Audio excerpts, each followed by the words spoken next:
سب سے پہلا آرگن جسد ہے جسے جسم کہا جاتا ہے، اور یہ ہمارا ہارڈ ویئر ہے، یہ وہ ہے کہ جس کے ساتھ ہماری روح بھی کوئی کام کر سکتی۔ تو جسم کے بارے میں کہتے ہیں وعاء الحرکت والنشاط، عربی میں کہتے ہیں کہ یہ حرکت اور چستی کا برتن ہے، یعنی جسم تب ٹھیک رہتا ہے جب متحرک رہے، جب ہر وقت چست رہے، ایکٹیو رہے۔ یہ جسم وعاء الحرکہ ہے، یعنی اس میں حرکت ضروری ہے۔ تو اس کی غذا کیا ہے؟ ورزش اور عمل، کہ انسان ورزش کرتا رہے اور کام کرتا رہے ہر وقت، تو اس کا جسم ٹھیک رہتا ہے۔ اگر وہ کام چھوڑ دے اور ورزش چھوڑ دے تو پھر اس کی روح اگرچہ توانا ہوتی رہے لیکن اس کا جسم پھر ٹھیک نہیں رہتا اور وہ بیماریوں کا شکار ہو جاتا ہے۔ پھر انسان پہ نیند، سستی، غفلت، نحوست طاری ہو جاتی ہے۔ اس وجہ سے ہر روز ہمیں ورزش کرنی ہوگی اور 8 سے 10 گھنٹے کام کرنا ہوگا۔ روز 8 سے 10 گھنٹے اگر انسان کام کرتا رہے تو اس کے جسم کا نظام بہتر ہو جاتا ہے۔ حضرت سیدنا عمر فاروق رضی اللہ تعالیٰ عنہ فرماتے ہیں ان هذه الايدي خلقت لتعمل، کہ یہ ہاتھ پیدا کیے گئے ہیں کام کرنے کے لیے۔ فاذا لم تشغلها بالعمل غفلت، اگر تو کام میں ان ہاتھوں کو مشغول نہیں کرے گا تو یہ غافل ہو جائیں گے۔ فشغلت بالمعصیہ، پھر گناہوں میں مشغول ہو جائیں گے اور اپنے اصل مقصد سے ہٹ جائیں گے۔ تو آپ نے سمجھ لیا کہ جسم جو اللہ نے ہمیں عطا فرمایا، اس کو متحرک رکھنا ہی اس کی شفا ہے۔ تو انسان ورزش کرے، 8-10 گھنٹے کام کرے تو اس کا جسم صحیح کام کرنے لگ جاتا ہے۔ نمبر 2، عقل۔ عقل کے بارے میں علماء فرماتے ہیں وعاء الفہم والفکر، کہ عقل تفکر اور غور و فکر کرنے کا آلہ ہے، تو اس لیے اس کی غذا مطالعہ اور تفکر ہے۔ یہ 2 چیزیں عقل کی غذا ہے، کہ اگر آپ روز مطالعہ کرتے ہیں، مختلف کتابیں پڑھتے ہیں اور غور و فکر کرتے ہیں تو آپ کی عقل ٹھیک کام کرے گی۔ اس لیے ایک سال میں ایک کامیاب مسلمان وہ ہے اور ایک کامیاب انسان وہ ہے جو کم از کم 25 کتابوں کا مطالعہ ایک سال میں کرے۔ 25 بکس ان دا ایئر، ایک سال میں 25 کتابیں پڑھنے والا شخص جو ہے وہ کم از کم یہ ایک ریشو ہے کہ جس سے اس کی عقل بہترین طریقے سے کام کرتی ہے۔ تو مطالعہ دماغ کا پیٹرول ہے جس سے دماغ چلتا ہے اور بہترین صلاحیت جو ہے وہ سر انجام دیتا ہے۔ اگر انسان پڑھنا چھوڑ دے اور غور و فکر چھوڑ دے تو پھر عقل کند ہو جاتی ہے اور ذہن جو ہے وہ بانج ہو جاتا ہے، پھر انسان بالکل سادہ اور پاگل سا ہو جاتا ہے، بے فکرہ ہو جاتا ہے، اس پہ خمول طاری ہو جاتا ہے۔ عقل کی دوسری غذا تفکر ہے، اور قرآن میں بار بار کہا گیا لعلکم تتفکرون، لعلکم تعقلون، کہ تم غور و فکر کرو، کھول آنکھ، فلک دیکھ، زمین دیکھ، فضا دیکھ، مشرق سے ابھرتے ہوئے سورج کو ذرا دیکھ۔ یہ ہم بار بار حضرت اقبال کو کوٹ کرتے ہیں، انہوں نے اسی تفکر کی بات کی ہے، قرآن نے اسی تفکر پہ زور دیا ہے کیونکہ وہ عقل کی غذا ہے۔ تو یہ دوسرا پارٹ آف باڈی عقل ہے جس کو مطالعہ اور تفکر سے ہم بہتر کر سکتے ہیں، اور اس میں قرآن میں غور و فکر کرنا، کائنات میں غور و فکر کرنا، یہ جو ہے یہ اللہ رب العزت کے بندوں کی نشانی ہے۔ اللہ تعالیٰ نے قرآن میں جا بجا یہ ارشاد فرمایا کہ اللہ کے بندے وہ ہیں الذین یتفکرون فی خلق السماوات والارض، اور وہ زمین و آسمان میں غور کرتے ہیں اور کہتے ہیں ربنا ما خلقت ھذا باطلا سبحانک فقنا عذاب النار۔ تیسرا آرگن آف دا باڈی نفس ہے۔ اکثر لوگ نفس اور دل میں فرق نہیں کرتے، نفس اور روح میں فرق نہیں کرتے، حالانکہ نفس کو وعاء الارادہ کہا گیا، یعنی یہ ارادے کا برتن ہے۔ نفس ارادہ نفس کرتا ہے، اور نفس یا تقوی کا ارادہ کرے گا یا فجور کا ارادہ کرے گا، یا نیکی کا ارادہ کرے گا یا گناہ کا ارادہ کرے گا۔ اسی لیے اللہ نے قرآن میں نفس کی بات کرتے ہوئے فرمایا وَنَفْسٍ وَمَا سَوَّاهَا فَأَلْهَمَهَا فُجُورَهَا وَتَقْوَاهَا، کہ نفس جو ہے وہ یا فجور کی طرف چلا جائے گا یا تقوی کی طرف چلا جائے گا۔ تو آپ کون سا اس نفس کے ساتھ ارادہ کرتے ہیں یہ ڈیپینڈ کرتا ہے۔ تو اس نفس کی غذا کیا ہے؟ جیسے عقل کی غذا مطالعہ اور تفکر ہے، جیسے جسم کی غذا ورزش کرنا ہے اور متحرک رہنا ہے، تو عقل کی غذا نفس کی غذا مجاہدہ نفس ہے۔ اور مجاہدہ نفس کیا ہے؟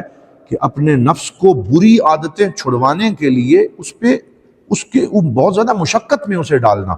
اگر آپ کا نفس کسی بری عادت میں پڑ چکا ہے تو آپ کا اس کی غذا یہ ہے کہ آپ ایک ایسا مجاہدہ کریں کہ میں نے اپنے نفس کی یہ عادت چھڑوانی ہے۔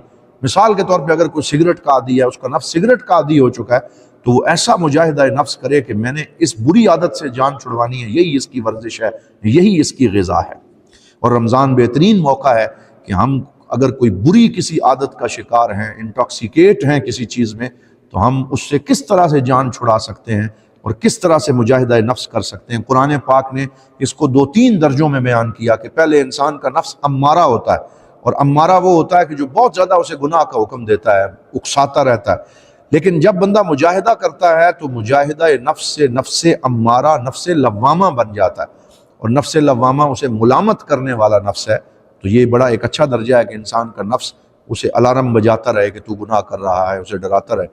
اور اگر انسان مزید مجاہدہ جاری رکھے تو نفس لوامہ پھر نفس مطمئنہ یا نفس راضیہ مرضیہ بن جاتا ہے، اور ان سارے نفوس کا ذکر قرآن پاک کے اندر موجود ہے۔ تو اس کی غذا مجاہدہ نفس ہے۔ پھر چوتھا آرگن، اور یہ انتہائی اہم انسان کے وجود کا پارٹ اور حصہ ہے، اور وہ دل ہے۔ دل ایک بہت اہم، بلکہ سلطان الجسد، دل کو جسم کا بادشاہ کہا گیا۔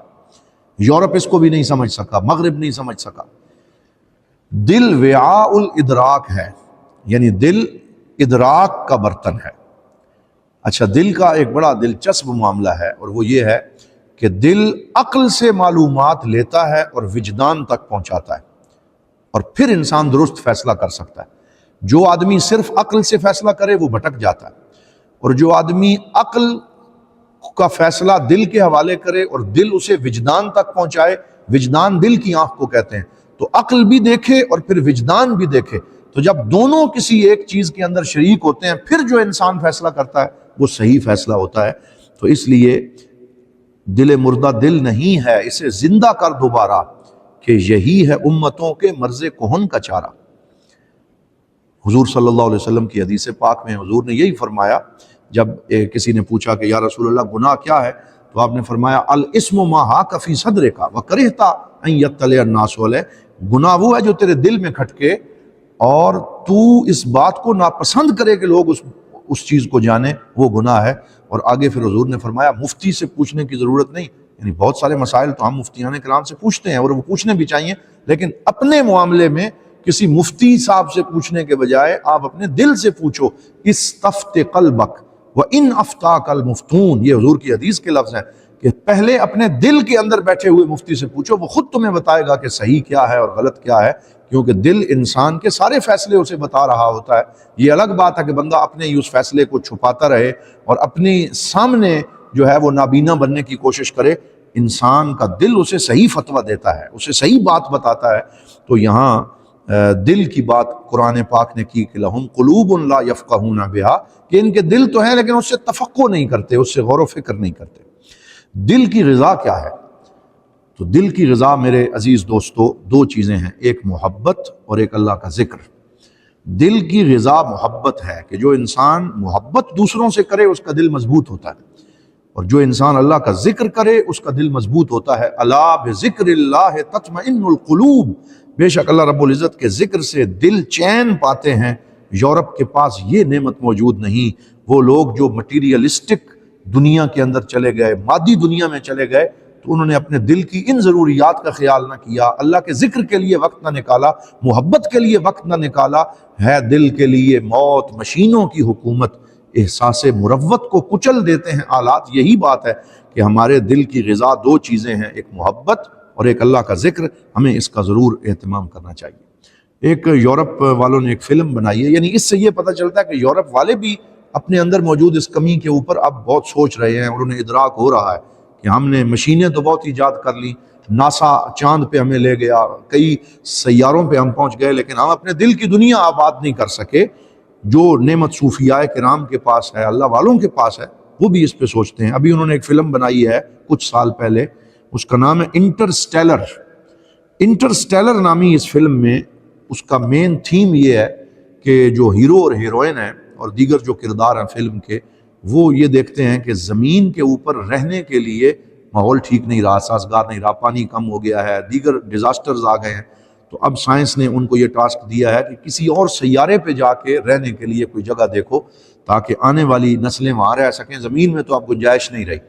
تو اب وہ یہ فیصلہ نہیں کر پا رہے کہ ہمیں کس سیارے پہ جا کے رہنا چاہیے۔ تو وہ پوری فلم اسی مین تھیم پہ بنائی گئی ہے کہ اگر زمین میں رہنے کی گنجائش نہ رہے تو کہاں رہنا چاہیے۔ تو اس میں جو ان کی ہیروئن ہے اس سے ایک جملہ اور ڈائیلاگ کہلوایا گیا اس انٹرسٹیلر فلم میں، وہ اس ہیرو کو کہتی ہے کہ یہاں صرف عقل سے فیصلہ نہیں ہو سکتا، بلکہ مجھے ساتھ وجدان کا استعمال بھی کرنا پڑے گا، تب میں صحیح فیصلے تک پہنچوں گی۔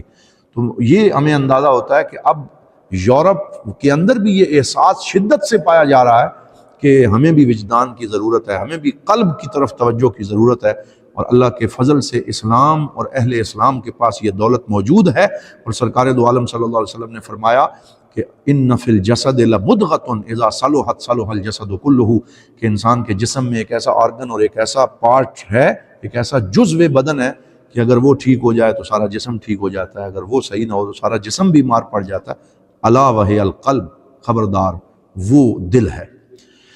پھر پانچویں اور آخری چیز روح ہے۔ روح کیا چیز ہے، کس چیز کا برتن ہے؟ کہتے ہیں وعاء الصلۃ باللہ، روح اللہ کے ساتھ تعلق کا برتن ہے، یعنی روح اللہ سے جڑنے والی چیز ہے، یہ آئی بھی اللہ کی طرف سے ہے۔ یسألونک عن الروح قل الروح من امر ربی وما اوتیتم من العلم الا قلیلا، لوگ پوچھتے ہیں کہ روح کیا ہے، تو آپ بتا دیجئے کہ روح اللہ کا امر ہے، یہ اللہ سے جوڑنے والی چیز ہے، یہ اس جہان سے ہمیں ملا کے رکھتی ہے۔ قبس من نور اللہ، یہ اللہ کے نور کا ایک شعاع ہے، یہ اللہ کے نور کی ایک روشنی ہے جو ہمارے اندر موجود ہے۔ پھر اس روح کی غذا کیا ہے؟ دل کی غذا محبت اور ذکر ہے، روح کی غذا اس روح کو اللہ کی طرف بھیجنا ہے، اسی کو مراقبہ کہتے ہیں، اسی کو تصوف میں اللہ رب العزت سے تعلق اور الصلہ باللہ کہتے ہیں۔ اور اس کا طریقہ یہ ہے کہ آپ سجدے میں جائیں تو اپنی روح کو یہ سمجھیں کہ وہ اللہ رب العزت کے ساتھ واصل ہے اور اللہ رب العزت کی زیارت کر رہی ہے، ہم کلام ہے۔ کہیں آپ مراقبے میں بیٹھیں اور آپ یہ سمجھیں کہ میری روح جو ہے وہ سیر کر رہی ہے اور آسمان کی سیر پہ ہے اور پھر اللہ رب العزت سے تعلق میں ہے، تو یہ جو ہم توجہ کرتے ہیں اور کنسنٹریشن کرتے ہیں روح کی، اس سے روح مضبوط ہوتی چلی جاتی ہے، اور جتنی توجہ مضبوط ہوگی اتنی روح کو مضبوطی ملتی چلی جائے گی۔ اور یہ تعلق سجدے میں پیدا ہوتا ہے، یہ نماز میں پیدا ہوتا ہے، یہ قرآن کی تلاوت میں پیدا ہوتا ہے، یہ خلوت میں پیدا ہوتا ہے، یہ مناجات میں پیدا ہوتا ہے۔ تو مناجات روح کی غذا ہے۔ مناجات کہتے ہیں اللہ سے ہم کلام ہونا، سارے جہان سے، وہ کسی نے کہا تھا رشتے تمام توڑ کے سارے جہاں سے ہم وابستہ ہو گئے ہیں تیرے آستان سے ہم، دل میں ہو یاد تیری گوشہ تنہائی ہو، پھر تو خلوت میں عجب انجمن آرائی ہو۔ وہ جو خلوت میں ایک محفل سجتی ہے اللہ رب العزت کے ساتھ، جس میں اور کوئی شریک نہیں ہوتا، اور بندہ اپنی ہی مستی میں اپنے رب سے ہم کلام ہوتا ہے، اس سے روح مضبوط ہوتی ہے اور روح کو ایک خاص قوت نصیب ہوتی ہے۔ تو ذات محترم، یہ پانچ وہ انسان کے اجزاء ہیں کہ جن کو کام میں لانا، یک وقت آپس میں مربوط رکھنا، اس سے انسان کے جسم میں ایک تناغم اور ایک نغمگی پیدا ہوتی ہے اور ایک خاص کیفیت جنم لیتی ہے۔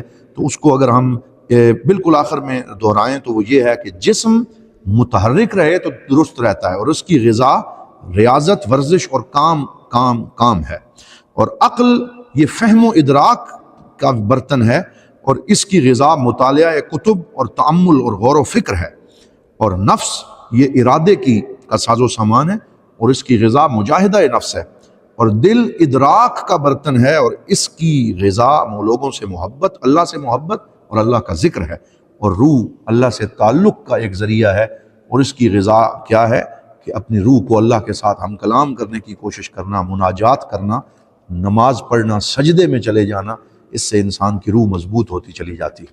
حضرات محترم، اپنے جسم میں موجود ان پانچوں نعمتوں کو کام میں لائیں، ان کی سستی اور غفلت کو دور کریں، اور ان تمام جو پارٹس آف باڈی اور اعضائے جسم ہیں، ان کی صلاحیت اور ان کی جو سرگرمی ہے اسے بہتر کرنے کی کوشش کریں۔